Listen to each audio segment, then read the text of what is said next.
They call me Max, a golden retriever, 4 years old, and if I may say so myself, a very, very good boy. My days are simple: eat, nap, patrol the yard, and love my humans, Mom, Dad, and my favorite little Emma. Life was perfect, predictable, and oh so sweet. But let me tell you about the day that changed everything. The day I became a hero. It all began one bright morning. The kind of morning where the sunlight filters through the curtains just right, warming my golden fur as I stretched lazily on my favorite rug.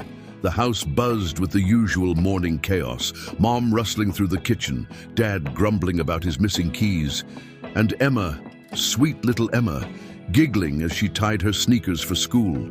I yawned and stood, ready to begin my daily duties. I padded over to the window, my throne, where I surveyed my kingdom, our backyard. The lawn stretched green and perfect, dotted with Emma's forgotten toys and a few rebellious squirrels who dared cross into my territory.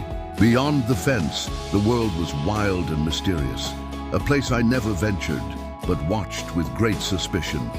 "Max, breakfast!" Mom's voice called from the kitchen. My ears perked up and I bolted down the hallway like a furry tornado. Breakfast was one of my greatest joys.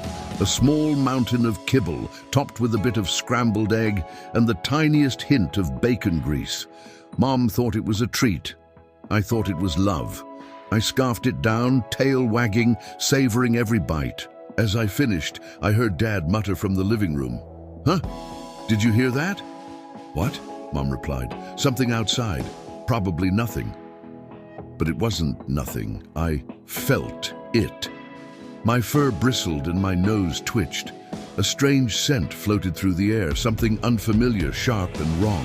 I froze mid-step, my ears locked forward like radar dishes. Someone was in my yard. With a deep bark that rattled the walls, I sprinted to the back door. "Intruder!" I announced. "Something's wrong!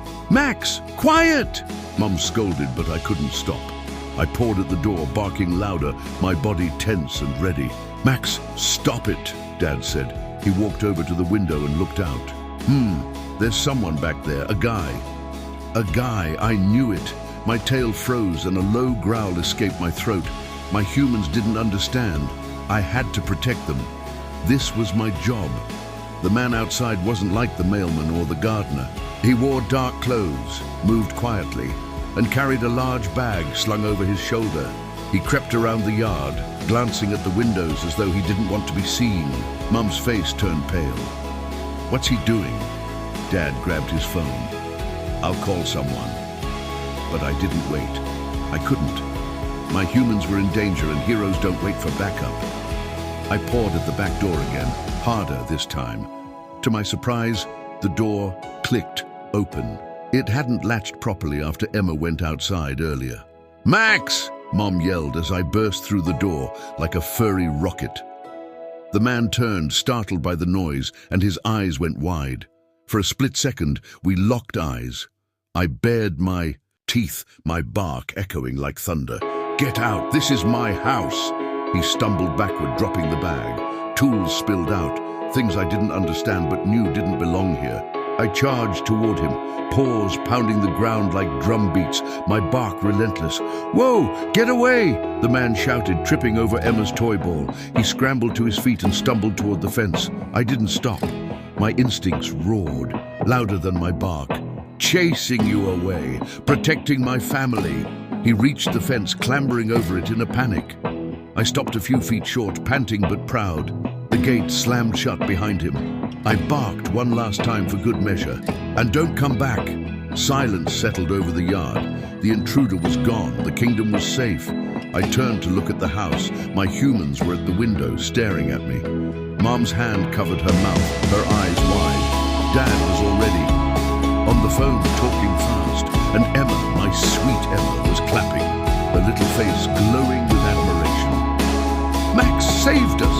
she squealed, pressing her hands against the glass. I trotted back to the house, my chest puffed out, my tail wagging like a banner of victory. When I stepped inside, Emma threw her arms around me. Her hugs were my favorite. I nuzzled her, my tongue darting out to lick her cheek. "You're the Best dog ever, Max, she whispered. Mom crouched down and scratched my ears, her voice soft. Good boy, Max. You're our hero. Hero, Dad repeated. We'll have to tell everyone about this. I didn't need anyone to tell me. I felt it deep in my fur. I had done something important, something extraordinary. I had protected my family.